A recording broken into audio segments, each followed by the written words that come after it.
दीवार फिल्म का एक बहुत ही फेमस डायलॉग है अमिताभ बच्चन और शशि कपूर के बीच। अमिताभ बच्चन बोलते हैं मेरे पास गाड़ी है, पैसा है, बंगला है, क्या है तुम्हारे पास? शशि कपूर बोलते हैं मेरे पास माँ है। वही आज हो रहा है बीजेपी और विपक्षी पार्टियों के बीच। बीजेपी विपक्षी पार्टी से पूछ रही है मेरे पास आज नरेंद्र मोदी जैसा चेहरा है, मेरे पास पावर है, मेरे पास पैसा है, मेरे पास संगठन है, मेरे पास आरएसएस है, मेरे पास चुनाव आयोग भी है, मेरे पास महिला वोटर भी है, तुम्हारे पास क्या है?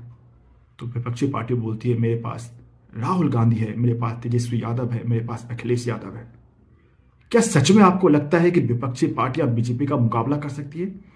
इसका इसका जीता जागता एग्जाम्पल है ये बिहार चुनाव। बिहार चुनाव, नरेंद्र मोदी ऐसा चेहरा, नीतीश कुमार ऐसा चेहरा, धुरंधर प्रचार रैलियां।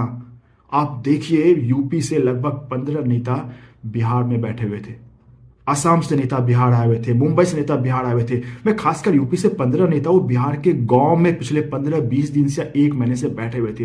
गांव गांव में चौपाल लगा रहे थे, उनके बीच जाके चाय पी रहे थे, उनकी नब्ज टटोल रहे थे। कितने नेता हैं, मैं आपको नाम नहीं बता सकता है। आप बताइए कितने नेता थे कांग्रेस के जो कि बिहार के गांव में जाके कैंप कर रहे थे, वहीं रुक रहे थे? कांग्रेस के नेता तो होटल में रुकते हैं और सुबह चुनाव प्रचार करते हैं और रात में फिर होटल में रुक जाते हैं। कितनी रैलियां हुई राहुल गांधी की, बताइए ना। कितनी रैलियां राहुल गांधी और तेजस्वी यादव ने साथ में की है और चले हैं ये बीजेपी का मुकाबला करने। आप ठीक है, आप इल्जाम लगाइए कि बीजेपी चुनाव जीतती है चुनाव आयोग के सहारे। चलिए, आप पॉलिटिकल पार्टी है, आप इसको जाके कोर्ट में चैलेंज कर सकते हैं, बट ये रियलिटी नहीं है। रियलिटी है कि आप जनता के बीच में कितनी बार गए, कितने घंटे गए। आप जनता जो पब्लिक है ना, खासकर वो गांव में बैठी हुई है। आप बिहार के शहर और गांव में अंतर है, शहर में सिर्फ 40% वोटिंग होती है, उससे भी कम होती है जहां, और गांव में 65% 60% वोटिंग होती है। आज गांव के लोग जागरूक हैं तो आपको गांव में जाना पड़ेगा, उनके बीच जाना पड़ेगा, उनके बीच बैठना पड़ेगा, उनकी नब्ज को टटोलना पड़ेगा। सिर्फ इल्जाम लगाने से आप चुनाव नहीं जीत सकते। राहुल गांधी, मैं आपसे पूछना चाहता हूं, या तेजस्वी यादव, आपने, तेजस्वी यादव ने तो मैं मानता हूं मेहनत की है, लेकिन मैं राहुल गांधी से पूछना चाहता हूं कितनी रैली आपने बिहार में की?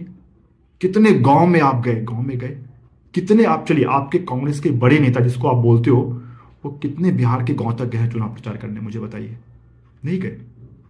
आप तो एक तरह से वॉकआउट दे रहे हो। आप सिर्फ तेजस्वी यादव के भरोसे चुनाव लड़ रहे थे। यही हाल है सारी विपक्षी पार्टी का। चुनाव के बाद रोते हैं ईवीएम, चुनाव आयोग, लेकिन अगर चुनाव के पहले ये सतर्क हो जाए तो फिर क्या बात है? सारा इल्जाम फिर चुनाव आयोग पे लगा देते हैं। वही कर्नाटक आप चुनाव जीत जाते हो विपक्षी पार्टी, वही हिमाचल आप विपक्षी पार्टी आप चुनाव जीत जाते हो तो आप कहते हो वहां पे सब कुछ ठीक है। राजस्थान में इससे पहले आपकी सरकार थी तो आप कह रहे हो सब कुछ ठीक है। जैसे ही दूसरे पार्टियां जीत